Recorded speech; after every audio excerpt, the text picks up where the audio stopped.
Hi, and welcome back to Up Next from Outside Noise. I'm Carrie, and I'm joined once again by my intelligent and beautiful co-host, Kalen. And I'm very excited to just sit down and chat with you about our first impressions on music that came out this week, particularly with a focus on the experimental and underground. How are you doing? I'm doing great. How are you? Like, I'm telling you, you have this echo thing when you're recording set up. I fixed it. Okay. It's gone now. We fixed it. How's it going? You good? I'm doing great. Okay.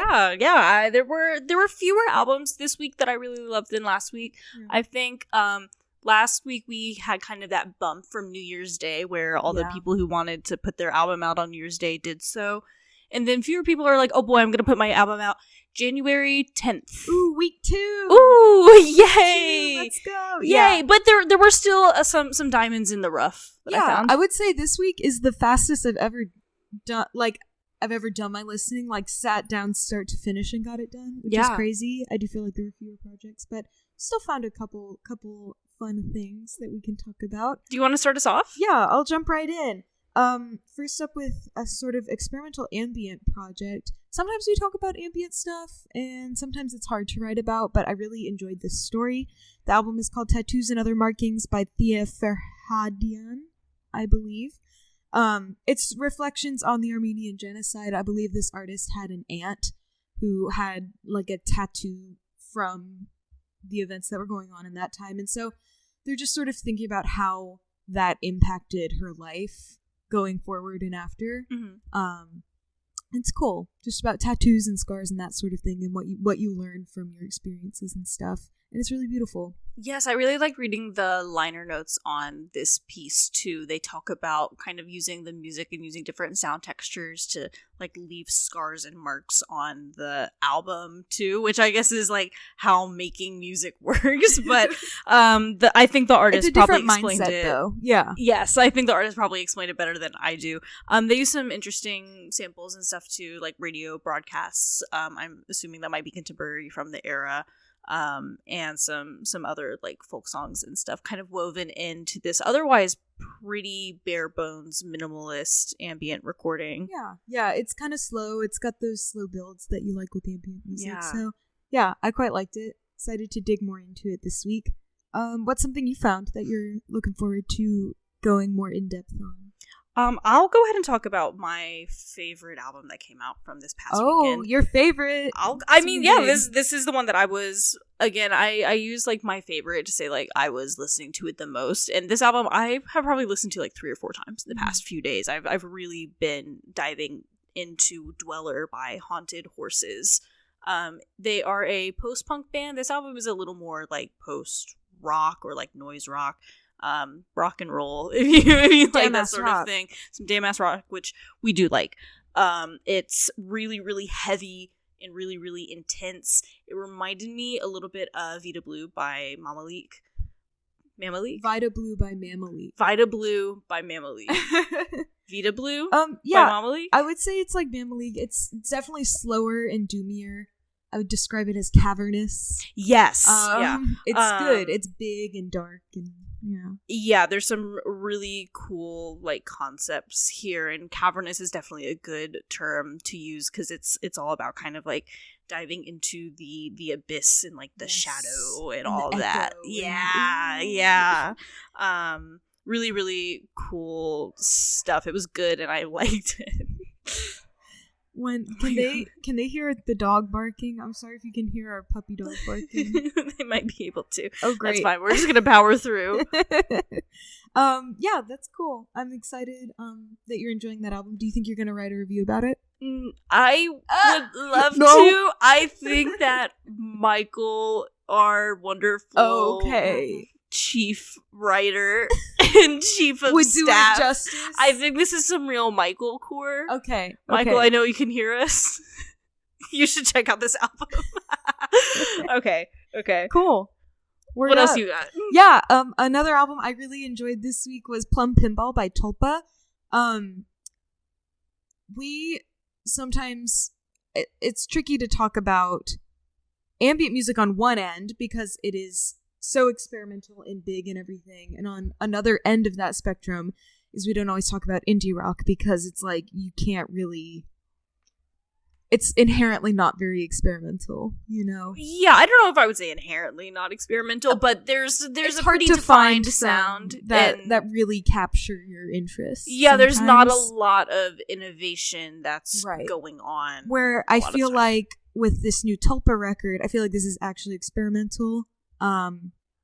It's cool. It's like post indie rock. Yeah, that's a good way to put it. And it has sort of like a punky edge to it that you often don't hear with more of like the clean cut, like Vampire Weekend style. Yeah. Indie And I'm rock. not into stuff that's overly proggy either, but it definitely kind of toes its way into that as well, and just kind of playing with what if we made indie music like big and noisy and stuff, which is really, really fun. I'm excited to give the whole thing a bit of a deeper listen. But it definitely caught my attention, and I'm enjoying it. They said it's also about meeting especially unsavory strangers. Ooh. Is a quote. So. Interesting. I really liked what I heard from that project. I'm gonna have to check out more of it. I wasn't familiar with this band either. Me neither. I don't think. Check them out. I don't know how many. I was just gonna pick a number, but they're from Denver. Okay, cool. So Denver has a pretty good indie rock scene, actually. They do. Yeah. Cool. And you know where has a really good black metal scene? Where? Appalachia. That's true. And That's true. I'm gonna We've go gotten ahead. Some really good Appalachian metal music. Yes. In the years. Yeah, Robes of Snow is a great Appalachian metal artist. Mm-hmm. I should know more off the top of my head. But today I will be talking about the Blood Mountain Black Metal Choir and their new album, Folklore, which is great, excellent, raw, intense black metal with a little bit of that Appalachian twang. This is also an explicitly like anti-fascist black metal album, which I always love to see. It's always nice to know. You gotta be really clear about it. Yeah. Thankfully, a lot of the Appalachian stuff does definitely lean more into that history of like labor organizing. I was gonna say, anti-fascist. Yeah, sure. It's awesome. That is awesome. Appalachian black metal, a genre that is often like obtusely misunderstood by some people on the internet. Yeah. But, I've talked a lot about this and have received some pushback, not from you. I mean, usually not actually from people who are actually from Appalachia. I mean, I've talked to like my family, like from West Virginia, about this. People are like, white knighting on behalf of Appalachians who don't seem to really care. And then people who are also mad that I'm talking about black metal, and it always makes everyone really upset when I talk about this. So that means I'm gonna do it more. And I love that, as you should. Yeah. So this might be one that I do end up writing about. That would Who be knows? really cool. We'll see. I would love that. Yeah. Cool. And I'll go ahead and shout out too if you're looking for more stuff kind of in that vein. Yes. Fiat Productions puts out a lot of really solid music in that kind of space. Yeah, we love Fiat. Thank you, Fiat. Well, I've got one more album to touch on as far as new music that came out. I have some older music I want to touch on too, but new project from US Golf 95. They are on Spotify. This album isn't. They have like 45,000 monthly listeners, so I'm like, do y'all know they put out a new album? Does everyone know? I don't know. Probably it's on Bandcamp only. Not. Yeah. I don't know how the like Bandcamp Spotify connection works. Yeah, I don't know, man. But it's called Synthetic Love, so if you have enjoyed them in the past, you should go check them out. This is just like utopian virtual. We call it mall soft. It's tagged as comfy wave.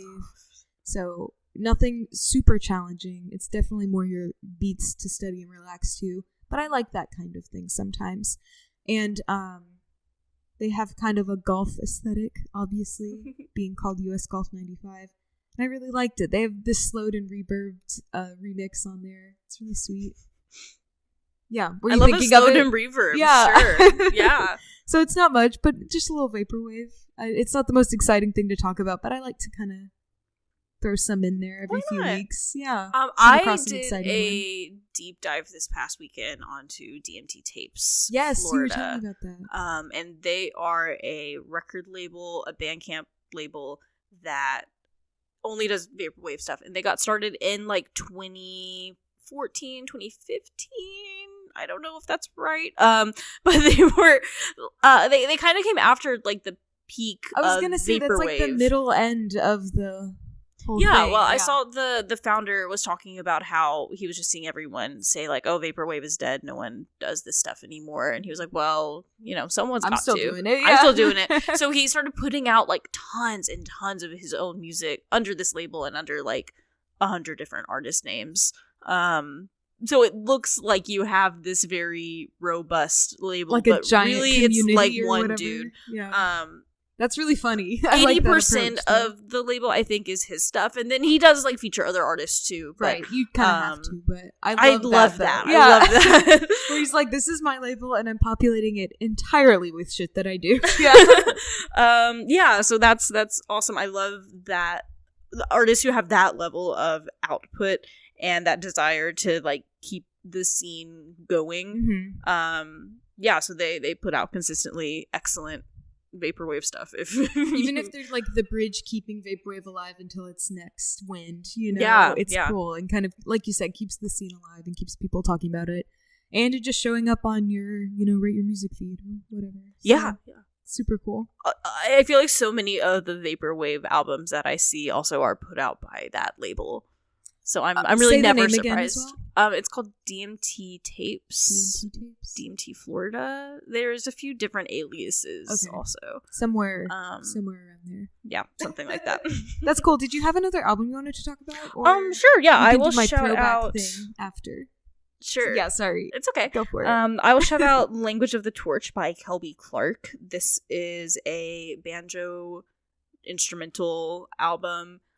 This one was so cool. Yeah, yes. Yeah. So it takes influence both obviously from like bluegrass, being the banjo, and Indian classical music as well, Raga music, this sort of like improvised tradition that I don't know tons about, but boy, this album slaps. It's really cool. I loved hearing these rhythms and stuff. All I know is some takadimi. I know takadimi's there. That's kind of like how you count out the rhythms in Indian classical music.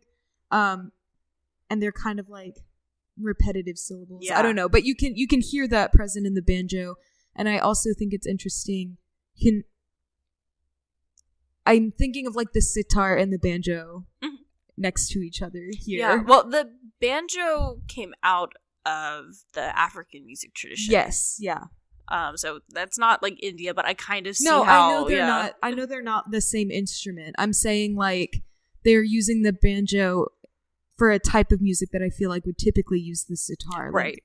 And they kind of have not a dissimilar sound to them. So it's interesting to hear it on a totally different instrument. Yeah, and they really, really sound similar too whenever it's played in this style. It's super hypnotic and I really enjoyed complex and multi-layered. I don't know if this artist was using some sort of like crazy effects pedal or if it just sounds like that. Some effects pedal I don't know about. Yeah. I don't know. We covered a similar album, Spirits Align by the Man from Atlantis last year. So if any outside noise heads saw that album and enjoyed it, this is another recommendation in the world of banjo raga music. Oh yeah, I love that. Cool. Well, I don't have any more new music to talk to you about, but I kind of wanted to branch off. It's not super related to the vaporwave conversation, but I'll kind of draw a line here and see if you follow. Okay. We've been getting into, as it's the winter time, I'm not going outside very much, so I've been inside playing more video games than usual. And one that I really enjoy returning back to time and time again is on my GameCube Sonic Adventure DX. We've been doing a save file together though, which we haven't done before. You haven't really played the game. I've played the game many times over decades. And it's sort of notoriously bad to play, which is true. I can vouch for that. Yeah. But something you said when we were playing it the other day, you said, but the soundtrack goes.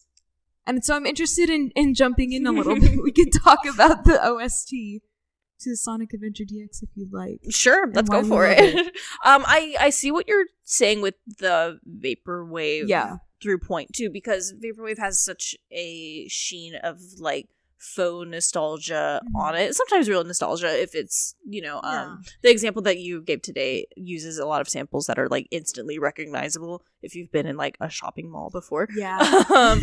But I see kind of how that soundtrack, because it's a game that you've been playing for like 20 years, just holding that sort of like the special childhood memories and for you. Vaporwave, as we had mentioned earlier, is like a genre, placing it specifically, I guess, in that 2010s, sort like of early area. 2010s, yeah, very early. But I find a lot of those like blog posts and Tumblr GIFs and stuff are sometimes pulled from games of this era, like you said. So going off that nostalgia and stuff, but I can just see like the bright, shiny, shitty 3D beaches and stuff just like flowing while the soundtrack is going. But musically, the soundtrack is bananas. It's so fun. It's so like it's so not like lo-fi beats. No, it's not.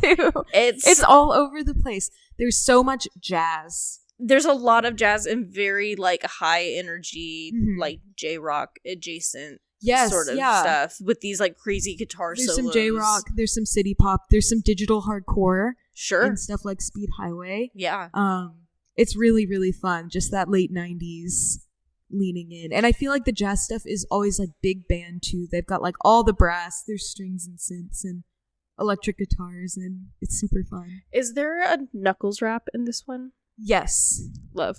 Yes. There's at least one Knuckles rap in this one. Are you implying there might be more than one? Yeah. Okay. I'm thinking there might be more than one. Multiple Knuckles raps. But no, I don't know off the top of my head. This OST is on YouTube. I think you should just sit down and put it on someday and tell me what you think about it. You know, not our usual rec, but I think it's fun to really expand your horizons. Yeah. You know, we don't typically do video game OSTs either, but it's been on the mind, and that guy was talking about how we don't talk about jazz enough.